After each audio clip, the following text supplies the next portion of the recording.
Hello बच्चों, कैसे हैं आप सब?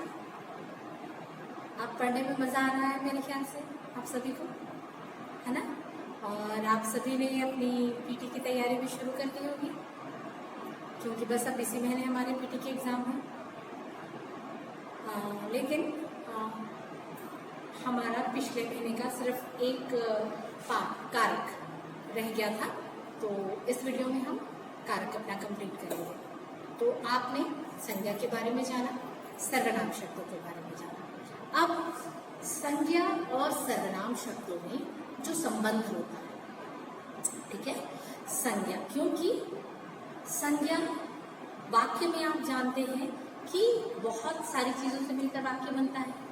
उसमें संज्ञा है, सर्वनाम है, विशेषण है, क्रिया विशेषण है ना? तो इन सारी चीज़ें उसमें होती। ये सारी चीज़ों में जो संज्ञा और सर्वनाम शब्द आते हैं, इन दोनों के बीच का जो शब्द होता है या इन दोनों के बीच में संबंध बताने वाले जो शब्द होते हैं, जो शब्द संज्ञा और सर्वनाम के बीच का संबंध बताते हैं क्रिया के साथ में, ठीक है, तो उसे क्या कहते हैं? कारक कहते हैं। उन्हें क्या कहते हैं? कारक कहते हैं, ठीक है। अब ये क्या चीज होती है? इनमें कौन कौन से शब्दों का इस्तेमाल होता है? इसमें किन किन चीजों का ध्यान रखना पड़ता है? ये कितने प्रकार के होते हैं? ये सारी चीजों की जानकारी हम देखेंगे आगे। तो देखिए, सबसे पहला जो है, वाक्य से ही मैं आपको समझाती हूँ। जैसे पहले, मेरे हाथ में पुस्तक है, ठीक है, मेरे हाथ में पुस्तक है। हाथ, पुस्तक, दोनों क्या है? संज्ञा। इन दोनों के संबंध बताने वाला क्या है? शब्द में। तो में क्या है? कारक, ठीक। मैं पेन से लिखती हूँ, ठीक है, मैं पेन से लिखती हूँ। तो मैं क्या है? सर्वनाम। पेन क्या है? संज्ञा। इन दोनों के बीच में कौन बता रहा है संबंध? से शब्द। तो क्या हो गया? से शब्द का प्रयोग। से शब्द क्या है? कारक, ठीक है। उसी प्रकार, माँ बच्चों के लिए हलवा बना रही है, बुक में जो दिया हुआ है। बच्चे मैदान में खेल रहे हैं। इसमें के लिए और में शब्द जो उपयोग किया गया है वह क्या है? कारक है, ठीक है। तो हम यह जानते हैं कि जो शब्द संज्ञा या सर्वनाम का वाक्य से संबंध जोड़ने का काम करते हैं, वे क्या कहलाते हैं? कारक। तो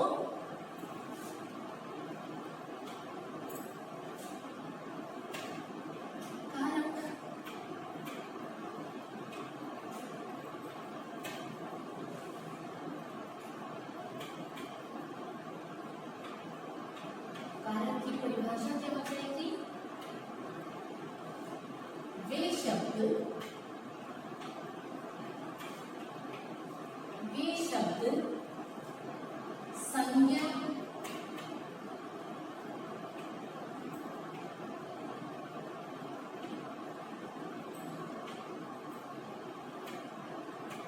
संज्ञा या सर्वनाम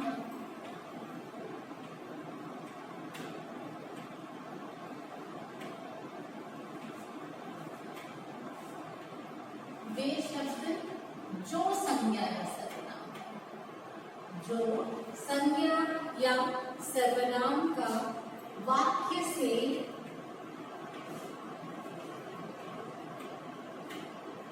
संबंध, वाक्य से संबंध जोड़ने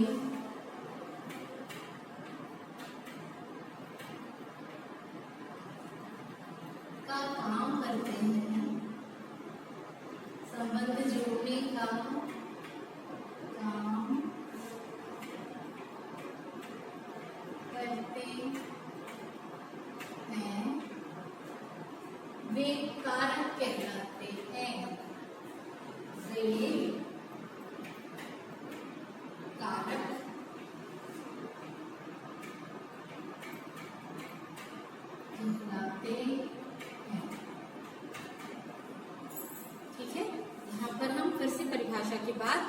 उदाहरण देंगे कि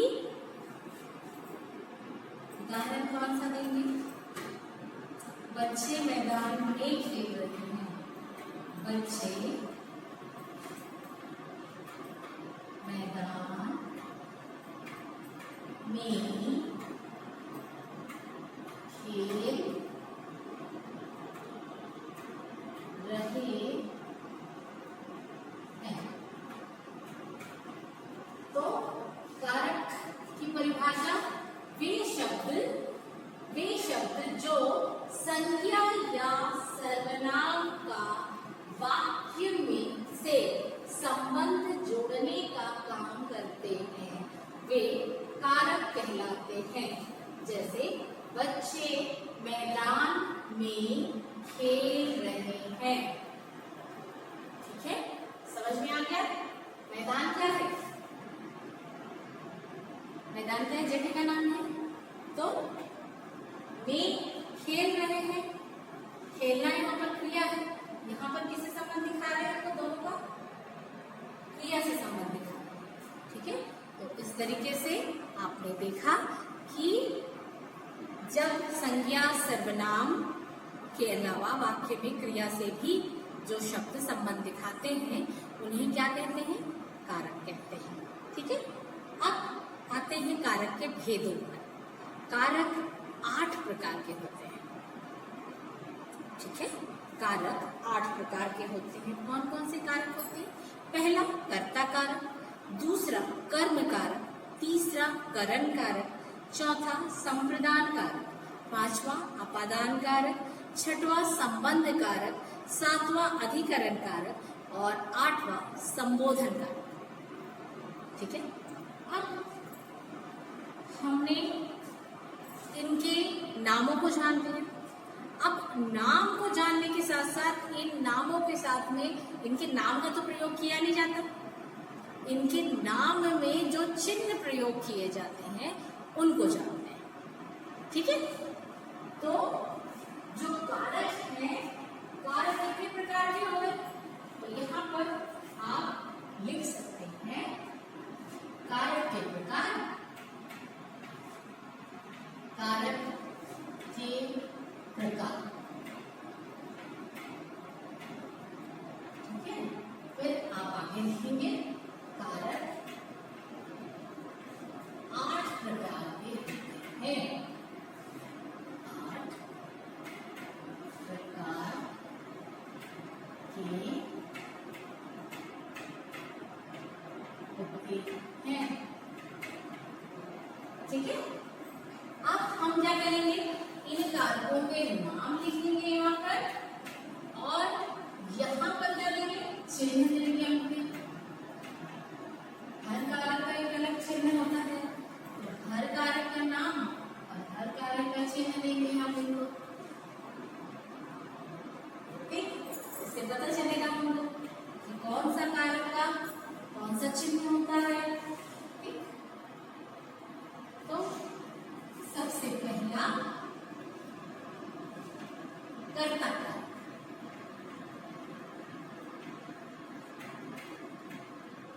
जिसका चिन्ह होता है में।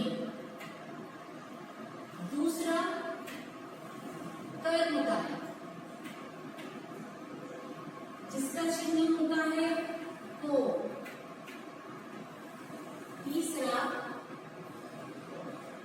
करण कारक, जिसका चिन्ह होता है से और के द्वारा। यहाँ पर जो से लगता है वह के द्वारा वाले वाक्यों में प्रयोग किया जाता है। जैसे मैं पेन से लिखती हूँ, ये जो से का प्रयोग हुआ है वह क्या है? के द्वारा। ठीक है, मैं इसका उपयोग कर रही हूँ, इसलिए ये जो से है वो के द्वारा के रूप में प्रयोग किया जा रहा है। उसके बाद चौथा है आपका संप्रदान कारक। संप्रदान कारक, संप्रदान जो होता है वह है के, लिए और को। उसके चिन्ह कौन से हैं? के, लिए और को। ठीक है, इसके अलावा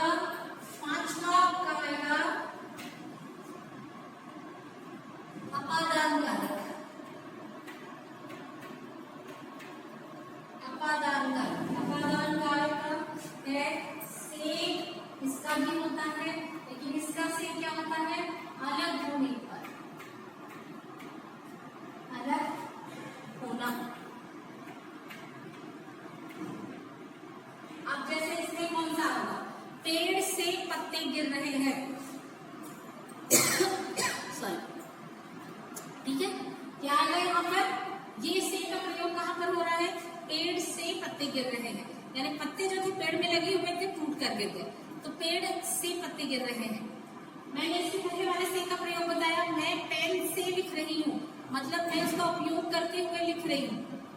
चाकू से फल काटा जाता है, चाकू से फल काटते हैं, चाकू से सब्जियां काटते हैं, तो हम उपयोग कर रहे हैं। ठीक है। अब अलमारी से हैंडल गिर गया, अलमारी से हैंडल गिर गया तो उससे अलग हो गया, अलग होकर गिर गया वो हैंडल, तो ये वाला से, ये चीज आपको याद रखनी है, इसीलिए इसके बगल में लिखा हुआ है अलग होना और उसने के द्वारा। समझ आया आपको? यह वाक्य को आपको ध्यान से और दोनों से का प्रयोग और कारक के नामों का प्रयोग आपको अच्छे से सीखना है। ओके, आगे हम देखते हैं, छठवां है आपका संबंध का।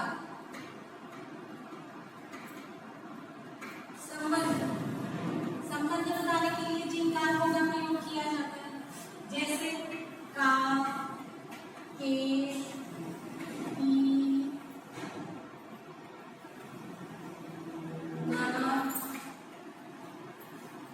नानेनी, रारेनी, सारी चीजें। अब इसमें बताती हूँ आपको, जैसे देखिए का, एक, इसका, इसके, इसकी।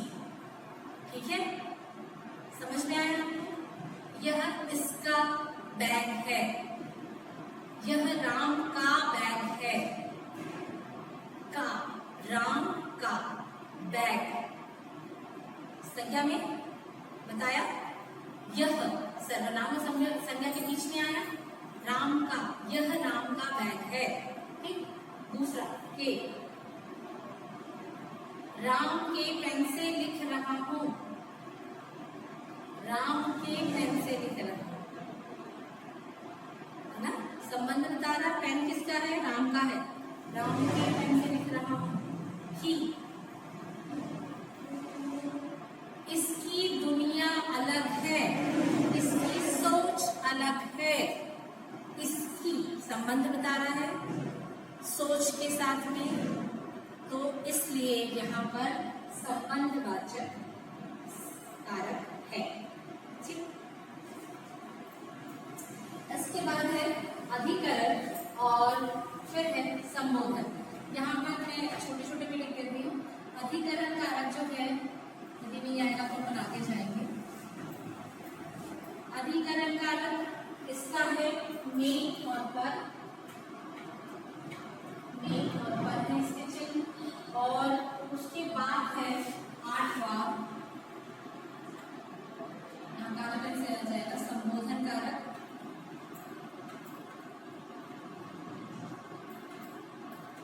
संबोधन कारक हे, हरे, हो,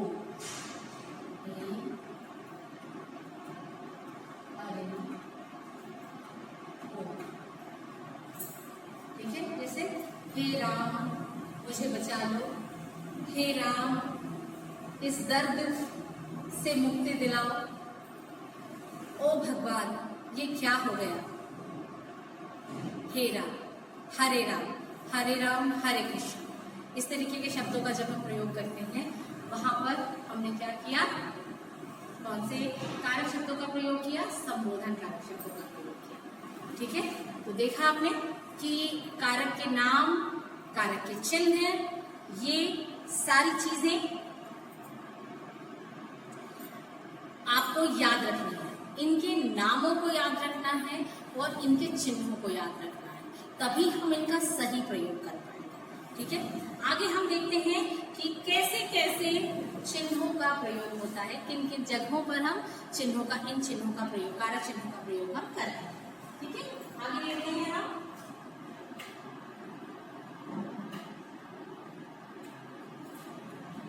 कारक, कर्ता कारक। सबसे पहला कारक कौन सा पढ़ा था हमने? कर्ता कारक। कर्ता कारक, अब कर्ता कारक का जो चिन्ह होता है वह कहाँ पर प्रयोग किया जाता है, ये जानना बहुत ज्यादा जरूरी है।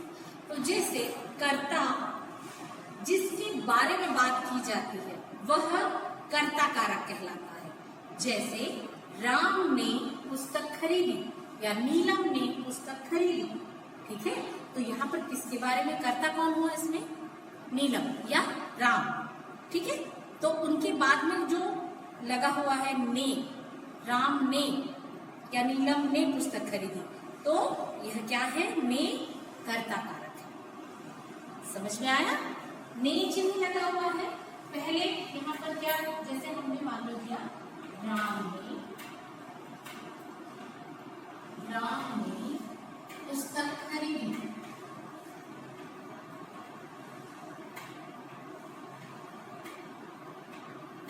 ठीक है। तो ये जो ने लगा हुआ है, ये ने क्या है? कर्ता कारक। ये ने क्या है? चिन्ह है। किसका चिन्ह है?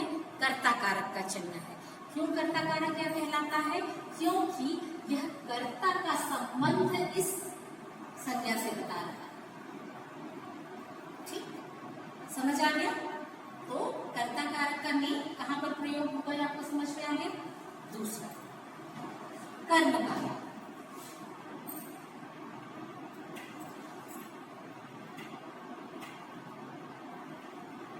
कर्म कारक, अब कर्म कारक फिर वही नाम से हमको पता चलता है कि जिस पर कर्ता की क्रिया का प्रभाव पड़े।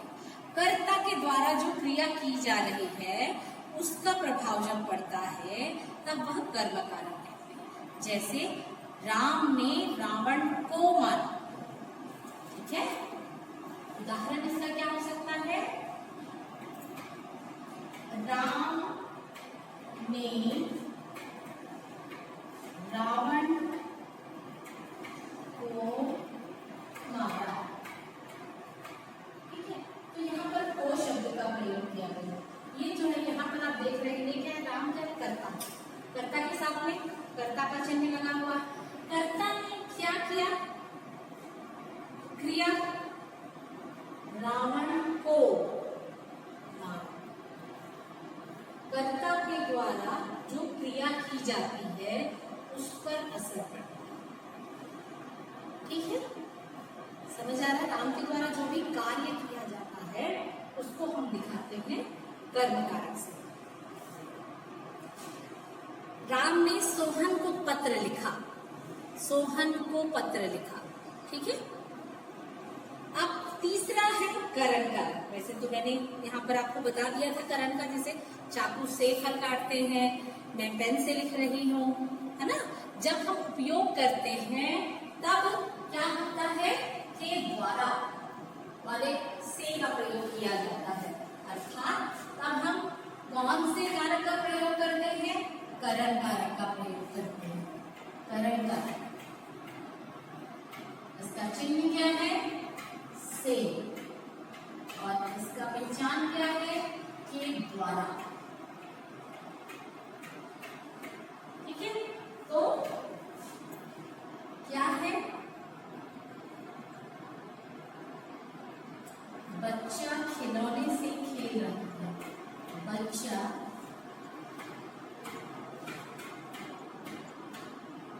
खिलौने से खेल रहा है। तो यहाँ पर ये जो से है ये क्या है? करण कारक, ठीक। उसके आगे संप्रदान कारक के लिए को, जैसा अपने सबसे पहला उदाहरण जो हमने देखा था कि माँ बच्चों के लिए हलवा बना रही है, वह भी एक उदाहरण है आपके संप्रदान कारक का, ठीक है। और इसके अलावा आप दूसरा उदाहरण जो दिया है, माँ बच्चे के लिए दूध लाई है, यह भी देख सकते हैं, ठीक। तो दोनों में से कोई भी हम देख सकते हैं। चौथा आपका संप्रदान कारक,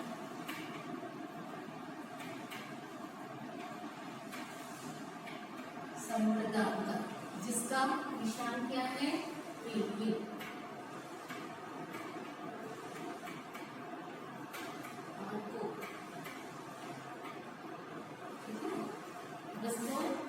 उदाहरण क्या है इसका? माँ बच्चे के लिए दूध लाई,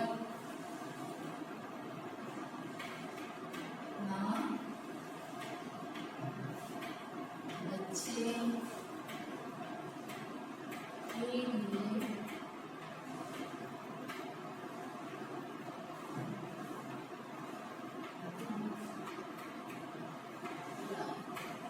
बच्चों के लिए हलवा बना रही है।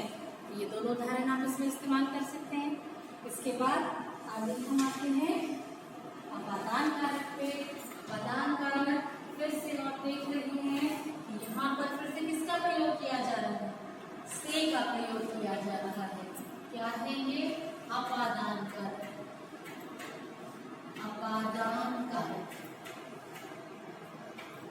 ठीक है। इसका फिर से का प्रयोग होता है यहाँ पर। और यहाँ पर क्या है? ये किसके लिए होता है? अलग होना।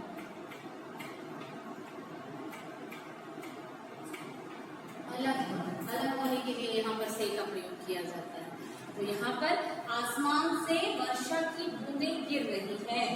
मैंने क्या बताया था आपको कि आसमान पेड़ से पत्ते गिर रहे हैं, है ना। और आपने यहाँ पर एक और उदाहरण क्या देखा कि आसमान से वर्षा की बूंदें गिर रही है, उससे अलग हो जा रही है वो। तो इसलिए यहाँ पर जो से का उपयोग किया गया है वह अपादान कारक का से है, ठीक है। देखिए इसमें दिया भी हुआ है, संज्ञा या सर्वनाम के जिस रूप से गिरने, दूर होने, अलग होने के भाव का पता चले उसे अपादान कारक कहते हैं, ठीक है। तो उसका उदाहरण क्या हो जाएगा बेटा कि आसमान से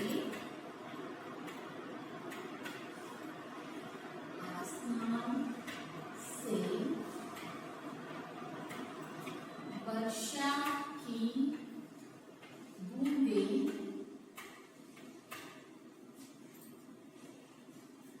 गिर रही है।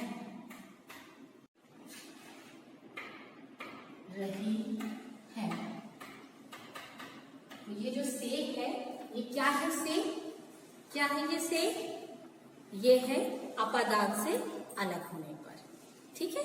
उसके बाद है संबंध कारक। संबंध कारक वही काके की, नाने नी, रारे नी, है ना। तो संबंध कारक जो है वह नेक्स्ट पेज पे पढ़ते हैं हम। छठवां है हमारा संबंध कारक।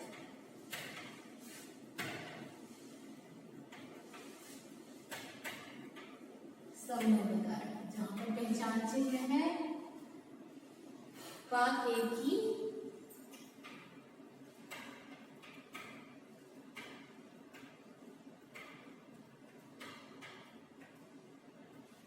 ठीक है। तो इसका उदाहरण क्या हो जाएगा बेटा? इसका उदाहरण, मैं भारत का नागरिक हूं।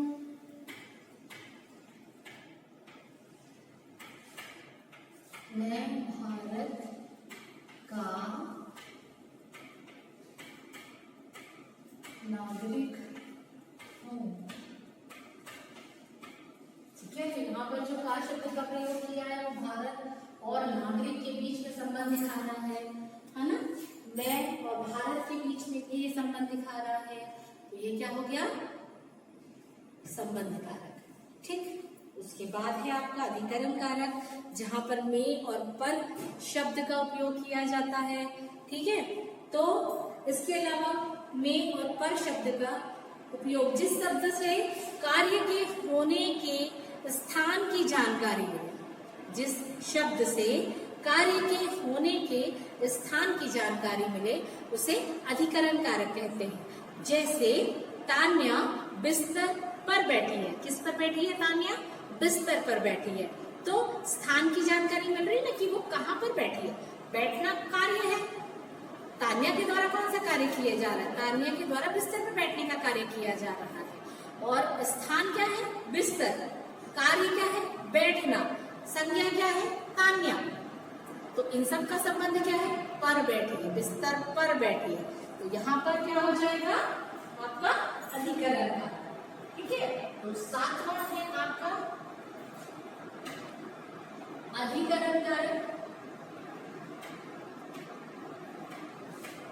अधिकरण कारक जिसका निशान है में और पर, ठीक है। और इसका उदाहरण हो जाएगा तान्या बिस्तर पर बैठी है। बिस्तर पर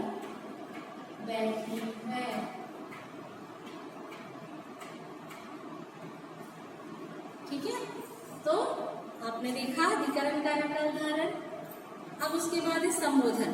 तो जिस शब्द से संबोधन, बुलाना, बोलना, जिस शब्द में किसी को बुलाने, पुकारने अथवा संबोधित करने का भाव निहित हो उसे संबोधन कारक कहते हैं। जैसे हे ईश्वर हम पर कृपा करो, तो हमने क्या किया, हे ईश्वर करके किसको बुलाया, हमने भगवान को बुलाया, है ना। तो यहाँ पर कौन सा कारक आ गया, संबोधन कारक। जब हम क्या करते हैं, किसी को बुलाते हैं, ठीक है, क्या करते हैं जब हम किसी को बुलाते हैं, संबोधन, बुलाना, संबोधन कारक। इसका क्या चिन्ह है, हे, ओ, हरे, हरे, ये सारे इसमें हैं, ठीक है। तो जब हम किसी को बुलाते हैं तब संबोधन कारक का प्रयोग होता है। इसका उदाहरण क्या है, हे ईश्वर या हे राम, हे राम मुझे बचाओ। हम किसको बुला रहे हैं,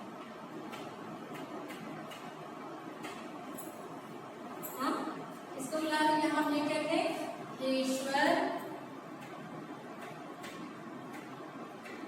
हे ईश्वर शक्ति दो, कहते हैं हमें। तो ये जो हे शब्द का प्रयोग है ये क्या है, संबोधन कारक। जब हम किसी को बुलाते हैं तब हम इस तरीके की कारक का उपयोग करते हैं, ठीक है। कारक लगने पर संज्ञा, सर्वनाम, विशेषण तीनों का रूप बदल जाता है।